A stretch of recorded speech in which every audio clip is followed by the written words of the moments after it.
happening. There you go. That might make it a bit better. See if we've got it working now. Can you hear me this time round, folks? Got too many buttons. Been playing around with radio stations today, and there's a lot of button pushing going on. So I've had to reconfigure a few systems. So yes, my apologies for that one. I'll fade that down, and I probably don't need that up at the moment. So I'll leave that down. Right. So let's get into it. Another interesting couple of days have been part of my world, and thank you to everybody who's been ringing up, calling. Everything's okay. We're just struggling with a couple of things at the moment, and we're getting there. Don't ever give up. That's the motto that we live with around here, and we are certainly not giving up. Had a struggle today with the vehicle, unfortunately, so I didn't make it to the Sunshine Coast, to the Waterfront Hotel, for the big presentation on hemp today. But Camillo was there, and he said that it was a very impressive meeting at the Waterfront.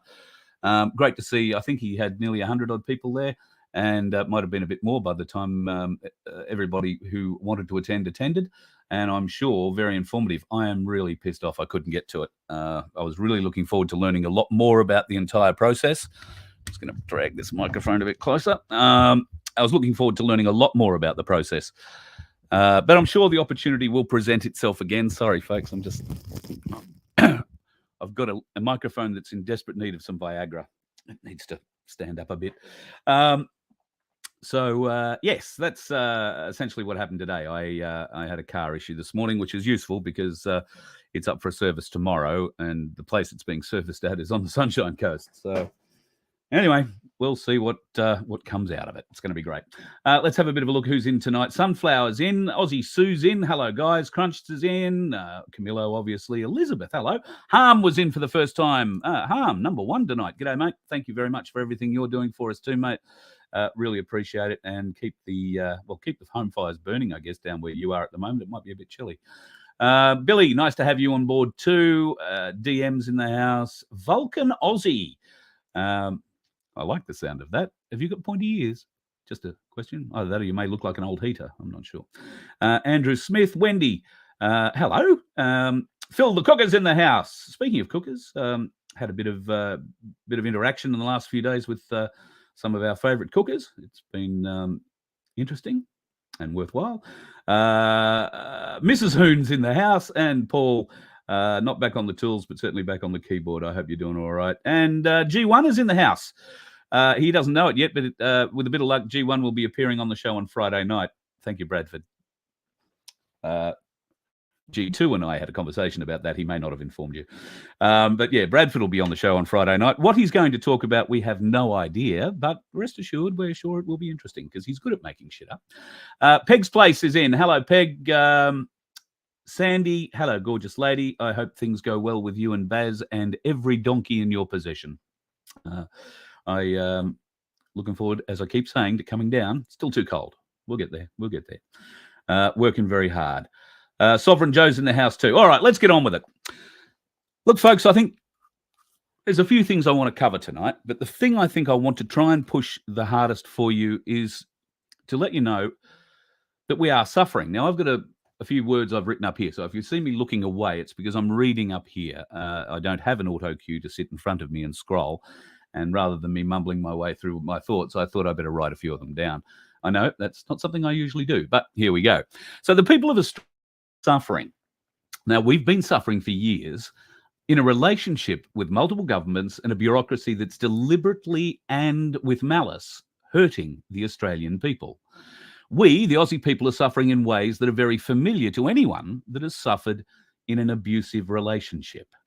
And that's exactly what every Australian is suffering right now. We are in an abusive relationship with our governments, both state and federal, and I would suggest local as well. An abusive relationship. Now, if you were married or in a relationship and your partner did these things to you, would you be in any doubt that the relationship you are in is abusive? Number one, the money you earn each week is taken from you, and you're left with only just enough to catch up, but to never get ahead. 2, your partner takes your hard-earned money and spends it on beer and pokies after work while you scramble to find food to feed the kids and get the bills paid around the house. 3, your partner returns home after giving you your hard-earned money to the pub and the pokies and complains that the meal you prepared isn't good enough, not right for the standards, I suppose. Or maybe your partner lies to you about how things will improve if you just give them another chance. They'll never do it again. When you give that chance, they take the advantage of you in different ways, some much deeper and much more debilitating than the full scope of their lies and promises to you. And, well, it becomes apparent that those lies and promises are just bullshit, clearly only trying to convince you to stay in the relationship. They are failing to deliver on their promises. Are you in a relationship where your partner fails to deliver on the promises? Pardon me. Are you in a relationship where your partner takes everything or most things from you and gives very little back? Think about it.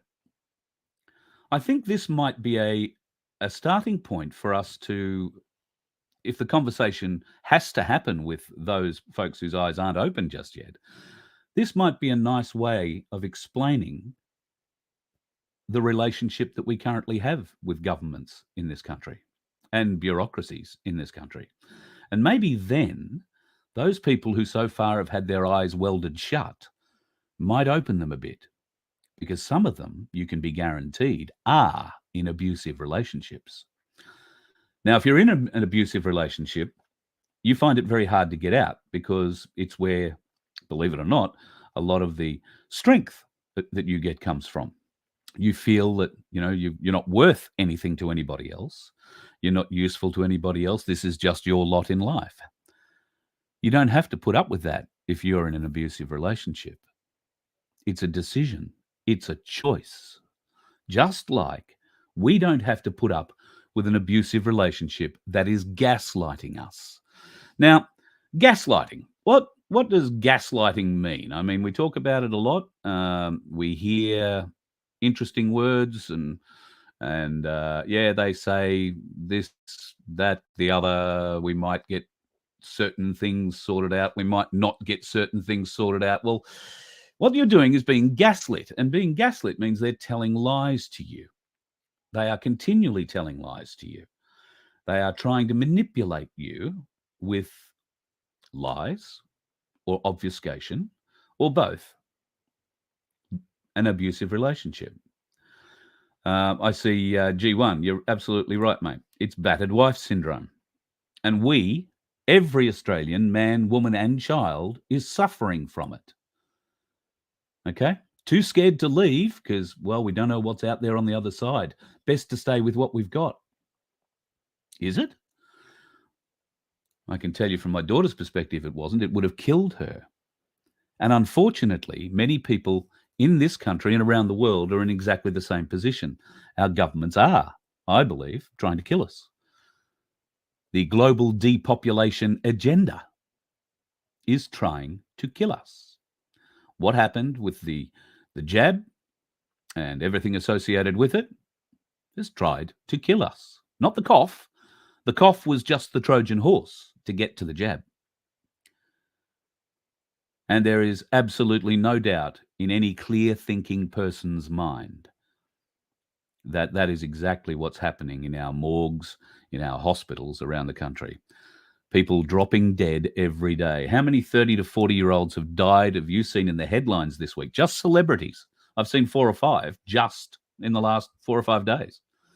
Every other day, there is a celebrity of 30 to 50 dropping off this mortal coil, becoming an ex-parrot. And yet, so many people are still asleep. Well, are they asleep, or are they just in an abusive relationship? Would you continue to put up with the half-truths, the obfuscation, the direct denial of facts that you know to be true from your partner if they were telling you that? Would you continue to put up with it? Or are you stronger than that? Would you say, no, I deserve better, the kids deserve better, we're getting out, or we're going to throw that person out? Now, some people aren't that strong. Some people need support to do that sort of thing, and that's why there are plenty of domestic violence support agencies around the country. But How do we get support for a nation that is being abused and gaslit by its leaders? The people we supposedly elected to lead us to a better place. I mean, seriously. It's just, well, it's gaslighting. It's an abusive relationship. Absolutely an abusive relationship that the Australian people have been traumatized into, and not only accepting, but protecting the bastards that are doing it to us. They're standing up, fighting the fight for the bastards that are doing this to us, whether it be the media, the mainstream, whether it be your next door neighbour who's not awake, or your shop, your local shop assistant, or whoever, your local chemist, certainly your local doctor, anybody in the medical field. All right, we're being gaslit by these bastards, and they expect us to put up with it because we have no other choice. Well, we have a choice. We can stand up and say, no, stop it now. You are all out. You are all gone. If we all stand up together, folks, if we all stand up together, and I don't mean 26 million people, I mean 10 to 15 million people. If we stand up, I don't even think it'll take 10 million, but the more the merrier, the more the faster. How do we, put your thinking caps on, how do we wake up the rest of this country that they are in an abusive relationship with their government, local, state, and federal? I think this is a great way of explaining what's going on. In fact, I did see another really, really good way of explaining, how the government are gaslighting us, and I had this sent through. Now, this was posted by somebody on Facebook. I don't know, in the last couple of days or hours or weeks. I don't know exactly when it came through. It was sent to me by somebody else. It came from Colin J. McDougall. Now, you may not be able to read that on your telly, so I'll give it a go from here. Confused about the voice? This will help. What if a waiter at a Chinese restaurant explained the menu to Linda Burney, the Indigenous Australians Minister, in the manner she responds to questions about the voice model? The waiter: good morning, or good evening, and welcome. I'll be taking your order. Burnley says, thank you. Could I please have the prawn dumplings to begin with, followed by the Mongolian lamb? And the waiter says, sorry to interrupt, but we've revised our ordering process. This is our new menu. Hands over a leather-bound folder to Burnley, and they open the folder. Must be a mistake, she says. Where's all the dishes? The waiter says, well, have a look under the heading. So she looks at the heading and it says food. There's nothing listed underneath it. The waiter says, that's what we call a principle-based menu. I'll put you down for food for one, shall I? Burnley said, I'm sorry, but this is a joke. The waiter says, I can assure you this new menu will be to your liking. The food will be delicious. It will nourish. It will enrich. It will bring diners together. Burnley shook her head. It doesn't always have to be a complex question. What dishes are you offering? Okay, so finding my place. The food will be delicious. What dishes are you offering? Well, you don't. So you don't like the new menu, said the waiter. How can I like it when I know nothing about it? She says. Well, of course you will like it. The food is delicious. It nourishes. It enriches. It will bring diners together. So you keep saying, she says, but how do I know what I'd be getting? There's a wealth of information available on Chinese cuisine, he says. You can read it for yourself. I suggest you start with the classic Chinese dishes by T. Kalmer and M. Langdon. This restaurant endorses that book, she says. No, says the waiter, but nonetheless, this restaurant serves the dishes contained in the book, she asked. No, I didn't say that either, he says. Then what's the point of reading it? Well, it will help you understand the food that we are serving. Oh, don't you like that? It will enrich. It will nourish. It will be delicious. It'll bring people together. Burnley says, will you stop saying that? If you can't answer a few simple questions, then forget it. If you're not getting, you won't be getting my business. The waiter says, I urge you not to be divisive. After all, that the Asian owners of this restaurant have generously extended their hand and asked you to walk with them on this journey. You don't want to be associated with the xenophobes, do you? Burnley, that's preposterous. And by the way, you don't even list prices on the menu. What's this going to cost me? Oh, it's not our policy to reveal our prices up front. Don't worry, you'll find out eventually. How much does that sound like the voice argument that is being proffered to us by Albo Sleazy and his mob of criminals in the Labor Party at the moment, hey? Well, the battle might get a little bit easier. We've got to learn to push back against this abusive relationship we are in. And the voice is one way of pushing back. Now, we thought that Lydia Thorpe, the senator from Victoria, was going to be a good candidate for the no vote. She's been running around pushing the no vote now for some time, but she was at the National Press Club today, where she proudly announced that her vote is apt to change with a bit of bribery from Albo Sleazy himself. Miss Lydia Thorpe at the press club called on you again to cancel the referendum, but also said she may be convinced to come over to the Yes campaign if you made certain concessions on the Black Deaths in Custody report and the Bring Them Home report. Are you willing to talk and reach compromise with her? Oh, look, I have every respect for people in this debate, and Lydia Thorpe and I have had a number of respectful discussions. I'm open to having discussions about issues that I care deeply about, and I know she cares deeply about. The issue of deaths in custody is one that I think continues to be an ongoing issue. It's one that she is genuine about. I say on the referendum with Lydia Thorpe and to anyone else who cares about Indigenous issues and who might disagree with the decision of the majority, overwhelming majority of delegates to the First Nations Constitutional Convention at Uluru in 2017, that it is my view very strongly that the way to advance reconciliation in this country is for a yes vote to succeed. So Lydia Thorpe's vote's up for grabs. I'm fucking disgusted.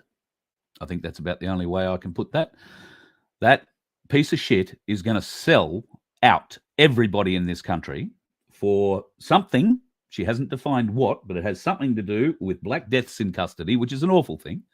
But there are white deaths in custody too. I know somebody who suffered one last week. White deaths in custody. Do you hear much about that? No. No, you don't. And the bring them home idea. Well, look, I support the bring them home idea. If you're unaware of what that's all about, a lot of Aboriginal remains were taken from this country back in the day and spread across the world. You'll find them in museums, particularly in England and in Europe. I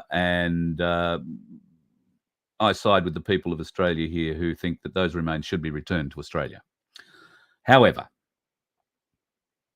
I don't believe that argument is worth risking this referendum over, the result of this referendum over. We must have a no vote win, or Australia is gone. I mean, we're pretty much already gone now. We are already under the voice. It has been very quietly, surreptitiously, illegally put into action behind the scenes.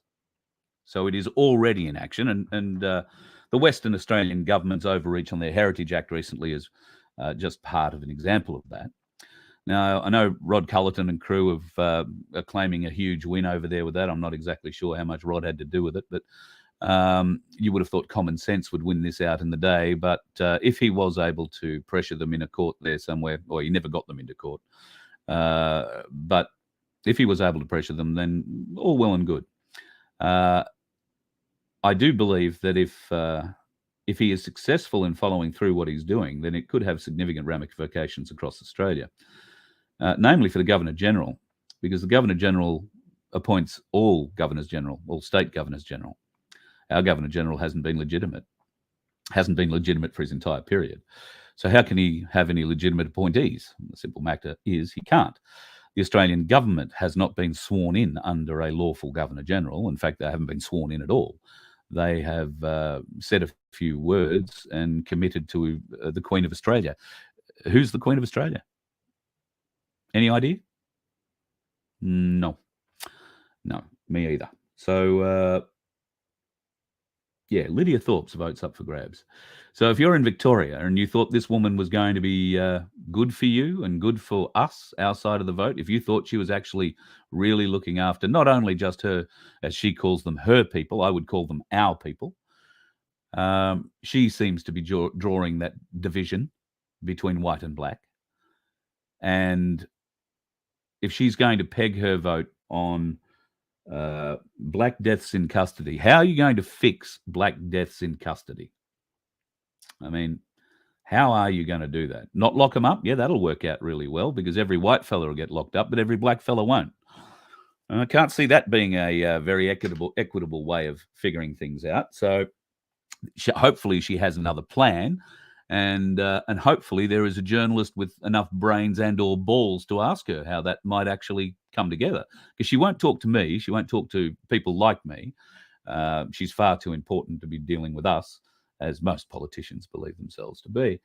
But today she exposed herself as the bribable bitch she is. Yeah, my vote's ready to change. Albo just needs to come good on black deaths in custody. What the fuck does that mean? And bring them home. Well, that should be a moral matter for every government. If our Australian government sent a letter to every government that has Aboriginal remains and says, we deeply feel the loss of these people in this country. It is a divisive element in our country. We request that you return those remains to us forthwith. We will even pay for the repatriation of them. We will come and get them. We will bring them home. We will reinter them in country with cultural significance. Now, if the country who is in possession of those remains says no, well, then we should be open to other recourses. And I think that there are other recourses available, although they're not clear at this point in time. But through the Hague and associated other world justice organisations, there may be an avenue, but we know they're as corrupted as buggery as well. So until we sort it all out, and that means all of us, the world, not just Australia, then, you know, those issues of bringing those remains back to Australia will probably remain unsettled. Because there is nobody in the Australian government currently who has the balls to go and ask anybody who's got these remains to give them back. Well, they might have the balls to ask, but they don't have the balls to make it happen. They don't have the balls to push it, to force it. And that's because we've got a bunch of weak-chinned, fucking knock-kneed pissants in our House of Parliament. In fact, in all our Houses of Parliament. Sooner we get rid of them, the better. And the sooner that fucking monstrosity of a place on the hill in Canberra is shown to be what it truly is, the better. And we certainly need to get that happening sooner rather than later. Get those people in your life that don't believe, the ones that call you a cooker, the ones that call you a tinfoil hat wearer. Get them in a conversation about abusive relationships. Poke their cognitive dissonance. Give them the parallels and see how they react. Now, if they react as, oh, it's nothing, they're totally different things. Well, you know, these people are not deep thinkers. They're not known for their intelligence, even though they might be highly qualified and university graduates. God knows, I've met a few university graduates who think they're terribly, terribly intelligent, but can't supply any kind of a reasonable answer when I tell them they failed the IQ test. Oh, and they don't like being told that. You tell anyone that's been to a university, particularly when I haven't, that they failed the IQ test, it's a good way to ruffle feathers, so be prepared for the fight. But the fact of the matter is they're too stupid to fight, and they're too weak to fight. They're too stupid to realise they've been taken for a ride. These people aren't brave, they're dumb. Well-educated, stupid people. Brainwashed people, for the most part. Oh, I've been to university. I've done years. I've done a PhD. Did you happen to see that PhD prick, the cardiologist that Michael Gray-Griffith interviewed a few weeks back, or a week or so back, with Billy Bay? That prick My God, the arrogance, the sheer arrogance of the man. And that's what you deal with when you've been university brainwashed, because you don't believe anybody else can be as smart or smarter than you, because if they were smarter than you, they'd be a professor or be further up the tree than you currently are, working in an ER somewhere. So, more examples of an abusive relationship.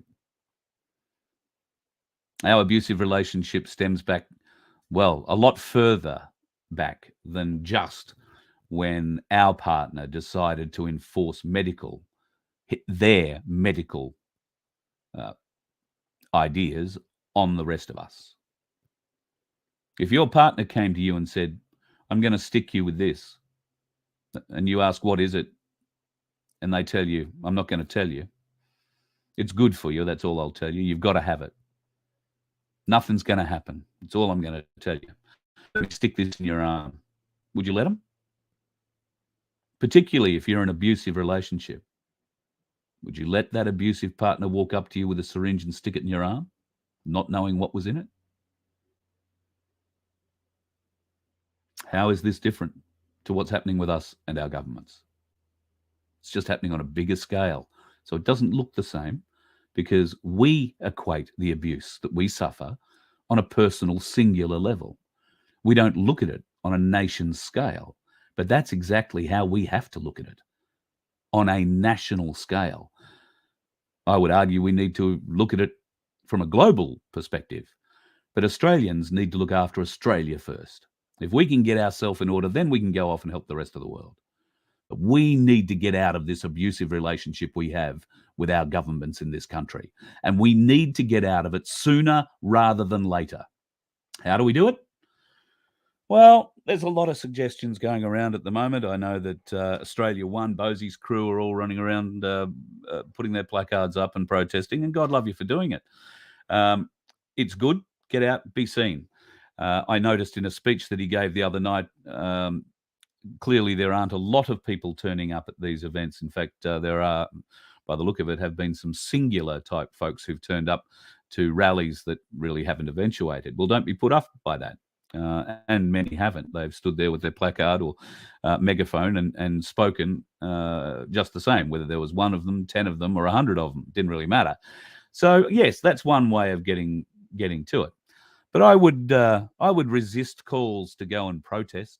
I would resist calls to go and, hang around a park and listen to people stand up and feather their own egos and tell you how fabulous they all are and what we're all doing and all that kind of crap. That's why you don't see me at those sorts of events. If you see me at a protest, the day you see me at the protest will be the day I'm coming to get my rights back.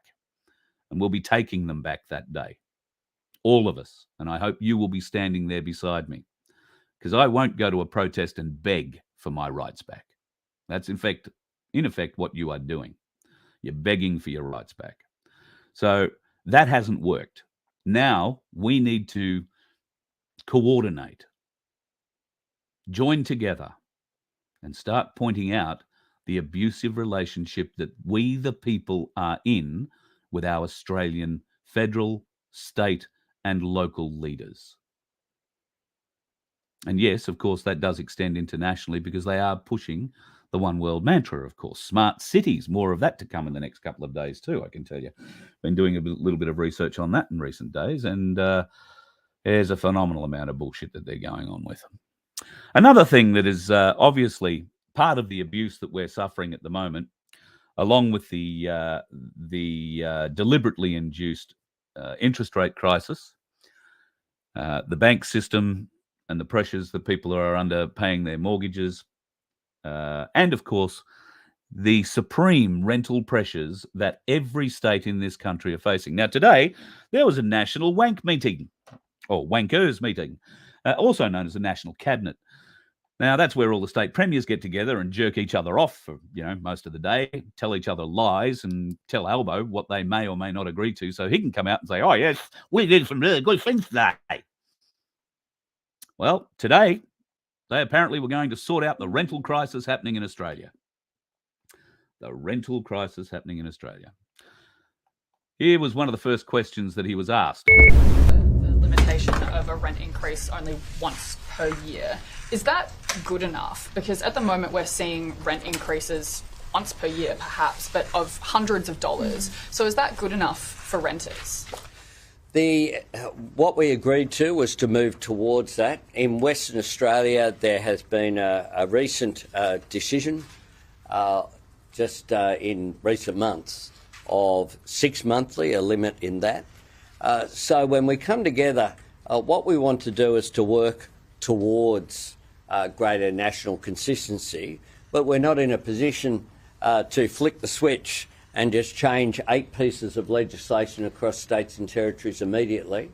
And that's why we have that position there, which is to move towards. There are other measures as well that you'll see in the renters' rights that have been agreed to today.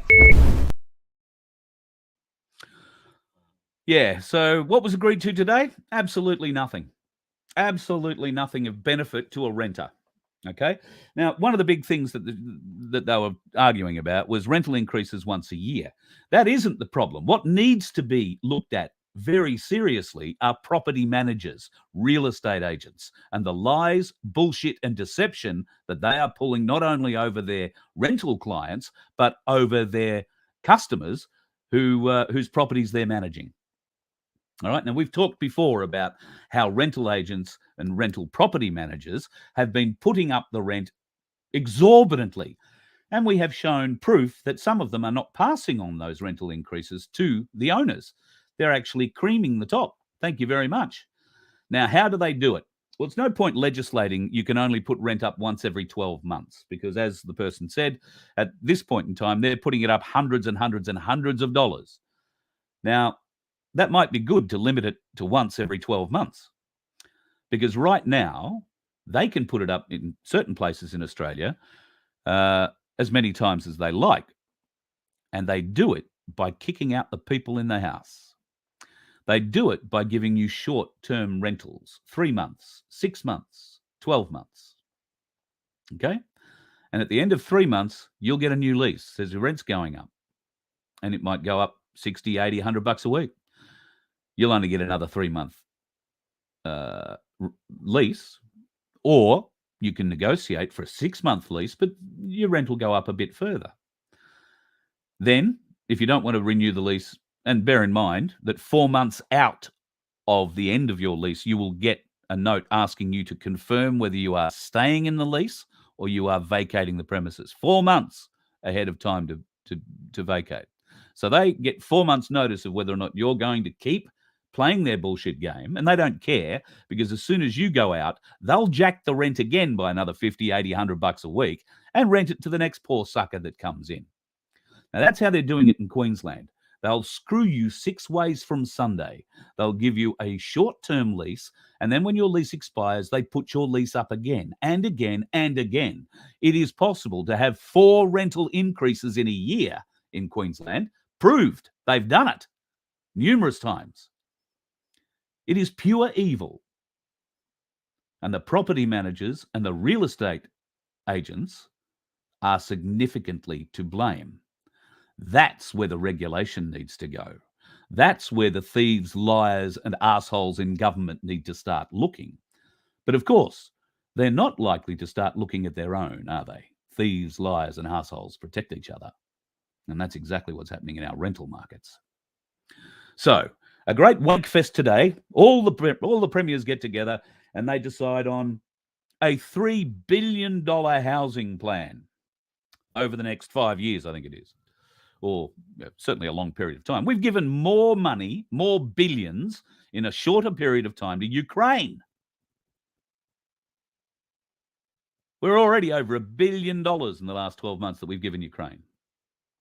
All right, not just financial or money, and I'm pretty sure we don't have any to give them. So most of it has been in arms or food or different bits and pieces of things that we've supplied, including our cardboard drones, which are obviously doing a fabulous job. No, our cardboard drones are not being used to drop mortars or bombs on Russians. Our drones actually fly with their cardboard wings like an aircraft, not like a helicopter. So they can't hover and get positioning and all that kind of stuff and drop stuff.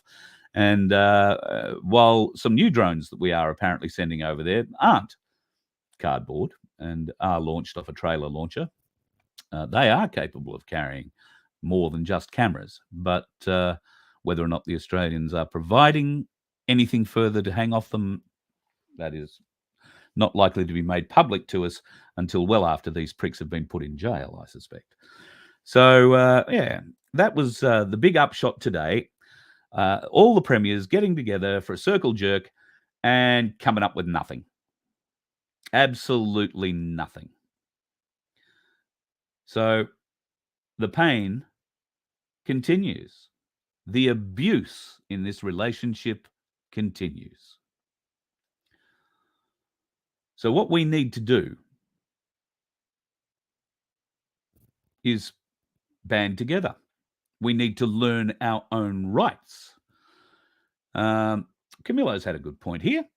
This is an abuse of the Residential Tenancies Act. Of course it is. But who's picking up the abuse of laws these days, Camillo? We've all seen, no doubt, the indications. There's been a lot of stuff put out in the last couple of days that there are going to be 2 questions on this referendum. The first one will be, do you recognise Aboriginals or something like that? And the second one will be the voice question. Now, it is my understanding that that would be completely illegal. The question had to be legislated. The AEC today, I believe, have come out and said that there will only be 1 question on the ballot. That's all that they are legally able to put on there, because that's all that's legally been legislated to go on there. But I ask you this. What if there is a second question on the ballot the day we get there? And you tick, yes, I recognise Aboriginals, and no, I don't support the vote. Who's going to be our enforcer when we say, well, hang on, there were 2 questions on here. You said there was only going to be 1. Oh, well, the first question is just, do you recognise Aboriginals? Nothing wrong with that. Why is it on the ballot? Why would it be there? So whether it's there or whether it's not, at this stage, I think is up in the air. I think there certainly would have been a plan to have a second question on the ballot, one that didn't gain the legislation or the legislative power that is required. But at this point in time, we have to, in this abusive relationship of ours, believe that the government is only going to put 1 question up. And if that is the case, we have to hold them to it. Continually hold them to it. Because these bastards will lie to our faces right up until the day of the election or the day of the referendum. And then they will lie to us after that about the result. They will obfuscate the truth. And if there is that second question, which would be in the first position on the ballot paper, they won't bother trying to explain it. It's all been done. Oh, it doesn't matter. Yes, you're recognised Aboriginals, but, we've got the vote through. Yes, got passed. This cannot happen. It cannot be allowed to happen, folks. It cannot be allowed to happen. So educate those around you. Educate those who might be thinking, that by voting yes, they're doing the right thing by our black brothers and sisters, because they certainly are not. This will set back our black brothers and sisters to where we are. Chattel, animals, slaves. Because right now, the Aboriginal people are sovereign. They just don't understand what it means. But you are 100% sovereign. If you vote yes for this, you'll lose your sovereignty. You will lose your access to land. You will lose those checks that come in every week or every month or every fortnight, whenever they come in. The dividends paid by mining companies and all that gone, because you don't own the land anymore. This is so important, folks. And I think nothing, if we can't help our black brothers and sisters understand this, then we need to understand that 3% of the population isn't going to win this vote. And sadly, 8% of the population is Aboriginal. And yet it would have an overriding power over all Australians if this vote gets up. Well, we can't let that happen. And this abusive, divisive relationship that we are in has to end. It has to come to an end. How do we make it happen? We band together and we refuse to play the game. We refuse. Now, you've seen examples of people refusing to play the game recently, and we'll probably see some examples of how our abusive partners are going to punish them. And I'm speaking of Patriot 101.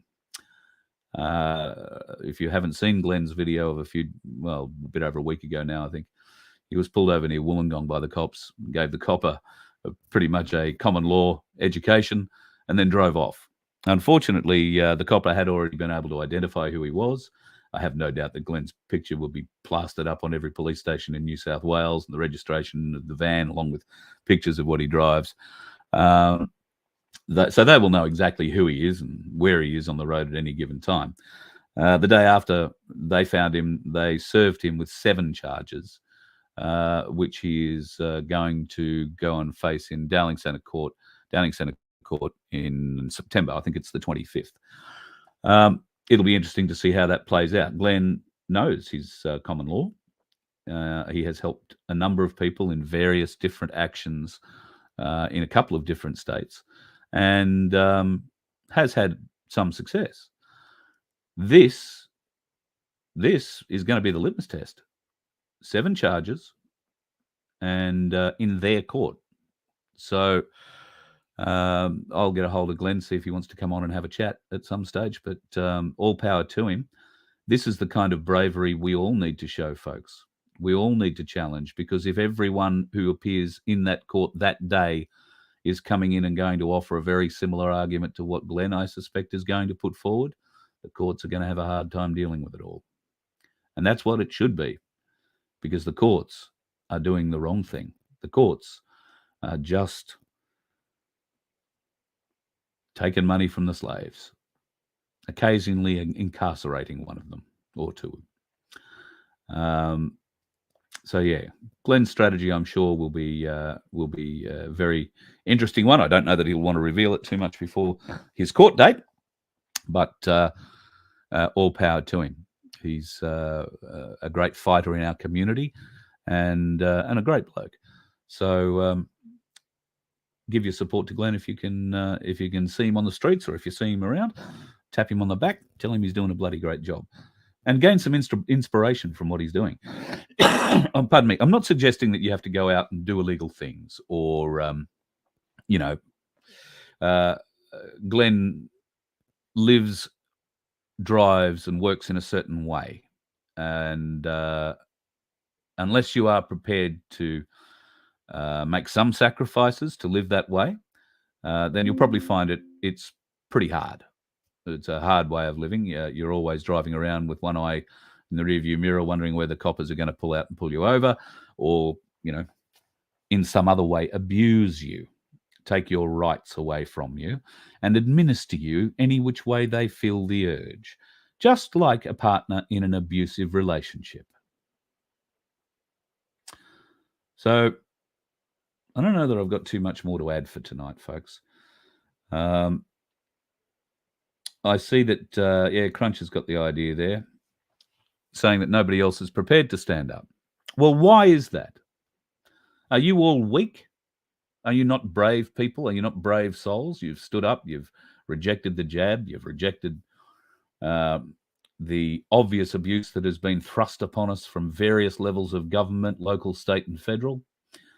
You've pushed back against the medical tyranny that has been forced upon us by the likes of APRA and unscrupulous doctors and nurses.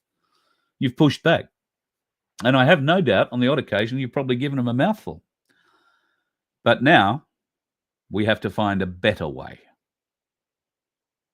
a bigger way, a stronger way. And I guess that's going to require us all coming together. Now, where should that happen? Maybe that's for a different discussion on a different day. I can tell you there might be some plans in the mix for something like that. But the nation's not ready for it. We need 4 times as many people that turned up to Canberra to turn up to the next one, folks. 4 times as many. And be prepared to stay, not leave, not go home after a couple of days. Certainly not to go home when Hoodie tells you to. If we go back to Canberra, we go to stay. We go to take it over. It becomes the people's capital. That's the only point of going back to Canberra. What other point could there be? You know, over 1 million people there last time couldn't raise one decision. Couldn't get one agreement on one decision. That's because there were so many egos standing up on stages, pulling their own dicks, telling you how great things were or how bad things were, but we're here to tell you. But nobody came up with any kind of an idea for a motion to be presented to the government. 1 million people sitting on the doorstep or more, and on the best we could muster was Hoodie and Craig Kelly and a few other little cohorts being snuck into Parliament to write their own letter to the Prime Minister and then make a big effort about going about to deliver it to him and obviously not get it anywhere near him. Got it to the office outside the Prime Minister, but that's about as close as it got. And then they come out and say, oh, look, everybody go home, come back in March. Come back 29th of March. You know, just when it's starting to freeze up. Did Hoodie go back in March? No, he didn't. Did any of those bastards go back in March? No, they didn't. But they sent you home. I'd like to know what happened in that corridor. I'd like to know what was said. I'd like to know what was handed over by way of, well, anything really, to get them to go back outside and tell everybody to go home. And what's worse, 99% of you did. So if we're going back to Canberra, bring a tent, bring a sleeping bag, be prepared to stay for as long as it takes. For as long as it takes. And we need numbers. We need at least 4 times as many people as were there last time. Can you get out and support that? Can you get out and gather a group together from your town, your area, your city, your state, and get them to come? Good. If that's the case, let's start organising it. But there's no point in going unless there's going to be substantially more people there than last time. Substantially. There's no point in going for the trip now just to go and have a fun weekend in Canberra or a fun week in Canberra. No point. The next time the people go back to Canberra, it's to take it over. It will become the people's capital. But only if the people want it. Only if the people are prepared to stand up and work for it. Only if they're prepared to put the effort in. Only if they're prepared to break out of the abusive relationship they're in. Are you ready to break out of that? I am. I hope you are too. I want to leave you with something a little more positive tonight, folks. Close your eyes and pray with me. Dear Papa God, I know you're there and Mama says you listen. I'm very small and I'm sorry. Because today I will ask you for a little more than love and thoughts. But God, please heal the world and protect all those who are fighting to save it. We will not lose hope because we know in your name everything will be okay. Amen. That's what we're fighting for, folks. That's what we're fighting for.